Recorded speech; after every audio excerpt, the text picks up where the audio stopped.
It's time for the Daily Stand Up Podcast presented by Agile Dad with your host, Lee Henson. Without any further ado, let's get started.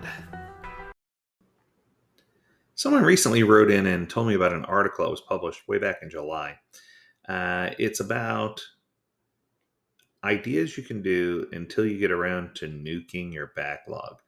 And I thought that was pretty interesting when it said nuke the backlog, because I can't tell you how many times I've walked into an organization and seen such craziness that I've been like, have you considered just starting from scratch, right? But the number one position that I hear is, quote, my boss would never stand for me deleting the entire backlog. I get it. That happens. But I think at the same time, I wonder, does the boss really care? I'm sure some bosses care, but I see so many product owners who are really administrators more than product owners. The boss is certainly, leaning over their shoulder every moment of the day and checking on what needs to be done, right? If this is the case, guess what? Your boss is the product owner. You're not. You're really just somebody who's there holding down the fort until they can make other decisions.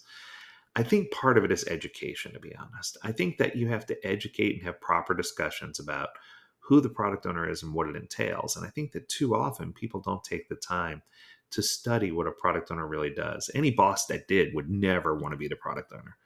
Assuming your boss will give you some leeway to start the conversation about what your bigger goals are and what you're trying to do, I think that you need to position yourself and ask yourself, what are you trying to drive for in the next 10 weeks? What are you trying to do in the next 10 weeks? How are you going to position this?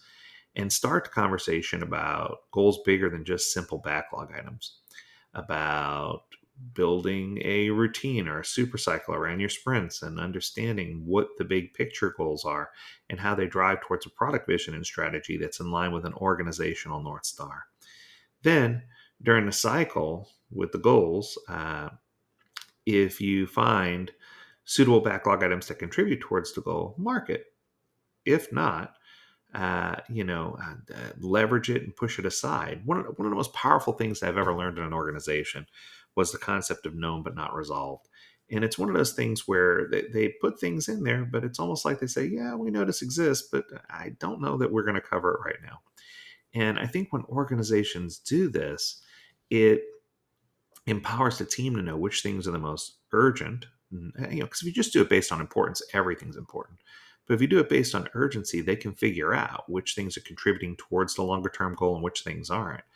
And I think that if you drive with goals in mind and put those goals into a backlog, align the backlog with the goals, and even if if you're using a popular tool, you could use tagging features or feature group features to group backlog items towards a goal or surrounding a goal, and that's going to filter out all those things that don't necessarily have relation to a goal. Then you need to literally say, okay, this backlog will expire on this date. I know it sounds cheesy, but give it a use by date, if you will. And in which cases it'll self-destruct after that date. And I think what that means is not that the rest of the work isn't important in some sense. It just means that we are going to rededicate our focus and start from scratch on this date.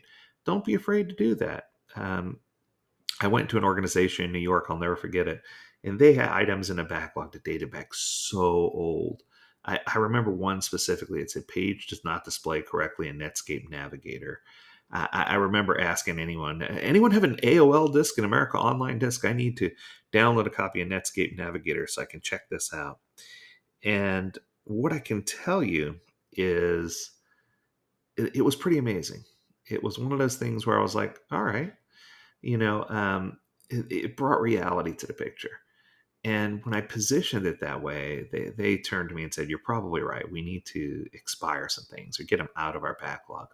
There's no need for something to live forever in a backlog. If something's 10 years old, it's probably not going to create value, even if you did get around to doing it. And that brings me to my idea that was reiterated from this person, and I love that they brought it back up. One of the things that I talk about is the difference between having a product backlog and what I call a product owner backlog. So a product backlog is specific to a product, it's visible to the entire organization, and everyone can chime in on it. A product owner backlog is more like an ideas list. If you think of Steve Jobs' notebook, that would be a product owner backlog. And I think that this one doesn't need to be visible to everyone, but it should certainly be in place to control your ideas, to put dates in place, to create to-do lists, to set higher priority things, to take things that are never going to happen and put them in sprint 9999, right? I think basically it's not going to happen. But I think that people get nervous about the suggestion of eliminating a backlog because they just think that means we're short skirting or getting around doing work. And that's not where we want to go. I think the big ticket item here is as follows. Should we ever nuke a backlog? Absolutely, no question. If your backlog is stale or stagnant or just not getting to the goals that you needed to get to, it's time for you to reorganize around an energized backlog that's going to help you achieve the goals. Does this mean you're not going to do work that's in the backlog? Absolutely. Should you be clear about this? Sure.